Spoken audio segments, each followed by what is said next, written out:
Hi guys! Welcome back to my YouTube channel, Filipina and Life here in Turkey. For today's vlog, samahan nyo nga ako sa pag-impake ng gamit naming dadalhin sa Pilipinas. After 3 months, heto na naman tayo at lilipad na naman ang inyong Inday papuntang Pinas. Medyo marami tayong pera ngayon, no? Charot lang. Hindi naman talaga ito matatawag na bakasyon dahil uuwi kami, may importante lang kaming asikasuhin sa Pilipinas. Pero medyo madagal din ang aming stay doon, more than 1 month. Isa rin sa mga kinakabahan ko ay dahil first time ni Layla sasakay ng airplane at magta-travel ng ganito kalayo. May layover pa kami sa Jeddah kaya hindi ko rin alam kung paano ang magiging biyahe namin. Ang dami ko nga kasing napapanood sa online ng mga batang nagtatantrum sa eroplano. Kaya naghanda talaga ako ng mga toys para naman pag na-board siya ay marami siyang magagawa sa airplane. Excited na din ako kasi first time ni Layla makapunta sa Pilipinas, samantalang si Mr. naman second time na niya. Wala kaming planong magbakasyon o mamasyal tulad noong nakaraan na pumunta kami sa Palawan, El Nido. Around Manila lang kami at pupunta rin kami sa hometown ko. Gusto ko kasi na makita ni Mr. kung saan ako talaga lumaki. Dahil may trabaho pa rin naman si Mr., pinayagan siya ng kampanya na magtrabaho remotely sa loob ng 2 linggo. At yung the rest naman ay ang kanyang talagang official na vacation. At ayan na nga, finally nasa airport na nga kami. Sobrang excited si Layla. Halos lahat ng makita niya, tinatanong niya. Dahil first time itang maranasan ng lahat ng ito.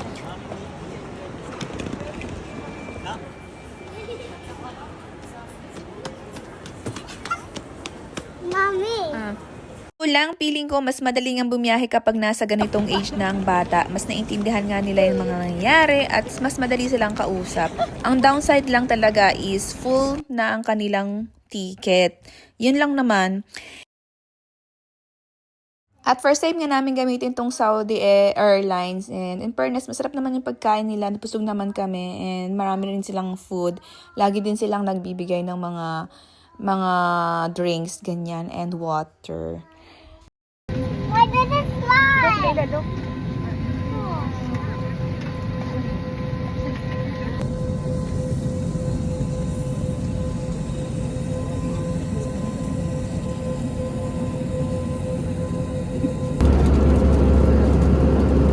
Mommy? Wait.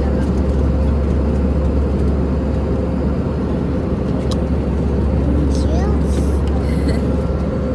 How is your flight? My fly is going and move. And meron nga din silang pa-freebies para sa mga kids na ganitong mga bag and character. And finally, after 4.5 hours ay nandito na kami ngayon sa Jeddah, ang aming layover. So mag-wait lang kami dito ng 2 oras, then another flight na namin papuntang Pilipinas. At talaga namang naaamoy ko na ang Pilipinas, guys. And ayan, look around lang kami dito ng mga pasalubong pero wala naman ako nagustuhan dahil mahal siya. And then, natambay na lang kami dito sa Starbucks. At nagtingin-tingin nga din ako dito ng mga magnet na mabibili ko. Pero hindi ako bumili kasi sabi ko sa pagbalik ko na lang ng Istanbul since dito rin naman kami mag-stop.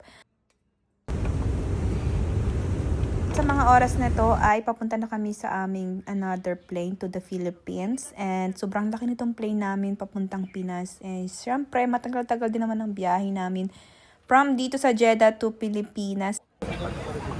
Will illuminate to guide you to the exit.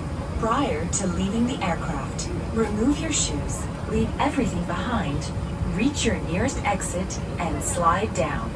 Your life vest is located under or adjusted at the front. At the exit, inflate the life vest by pulling the tabs down or blowing into the tubes at the top. Then follow the flight attendant's instructions.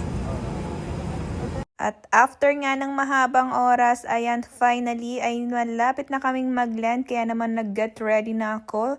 Nag-brush na rin ako ng teeth ko para naman fresh na fresh tayo bago bumaba ng plane. At finally, nandito na kami sa airport. I-claim na lang namin yung aming mga luggage and diretso na kami sa aming Airbnb na binuko ko for 2 days. So, bali wala naman kaming plan for the next day. Bahala na kung ano yung mangyayari. At eto nga ang aming view for 2 days. Good morning, guys. Welcome to my vlog. So, for today's video is our first day here in Manila. So, yan, we're just arrived last night. And we're going to stay here in SNDC Coast Resident. Ano? Coast Resident. Kasi lagay ko na dyan sa screen. Binook ko siya sa Airbnb, which is very good siya, guys. Pero 2 days lang kami dito kasi magta-transfer naman kami sa bahay ng kaibigan. For the meantime, dito lang muna kami mag-stay kasi malapit to sa airport, guys. Parang 15 minutes away. Ganon. And last night was so late na. Kaya ito yung naisipan ko na i-book instead na hotel kasi nga meron ditong ganito, guys, tingnan yung setup niya. Meron na siyang cooking, meron siyang kompleto na siya, pwede kayong mag-cook, and then ganyan siya, oh. And then may kwarto siya doon, so may privacy siya. Nandito yung toilet, nandito na yung kanilang hugasa, yung kanilang washing machine. May washing machine sila, nag-washing na nga ako eh.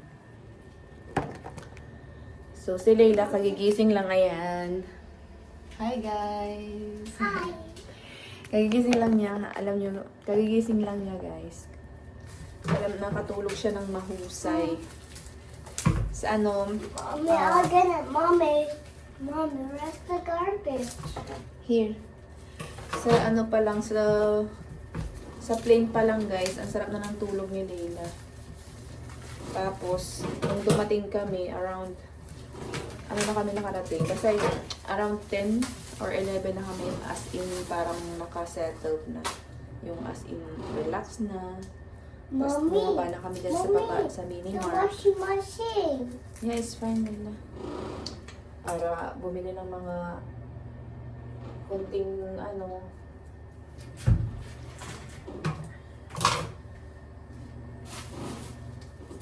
so ngayon, nagluluto ako ng breakfast.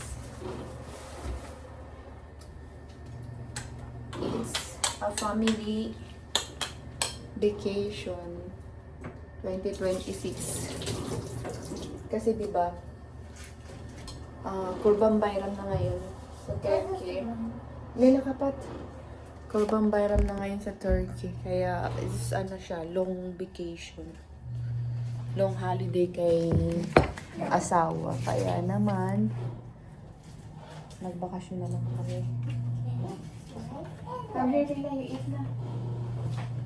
Kasong walang problema pa dito, walang sampayan.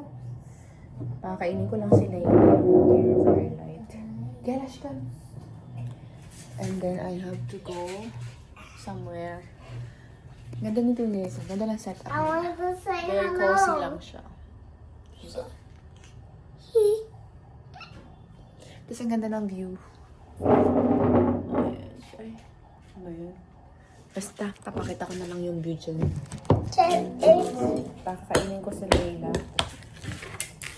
I want kissy. You will take shower, tama? Okay. Kissy. Mm-hmm. Mama, my nose is not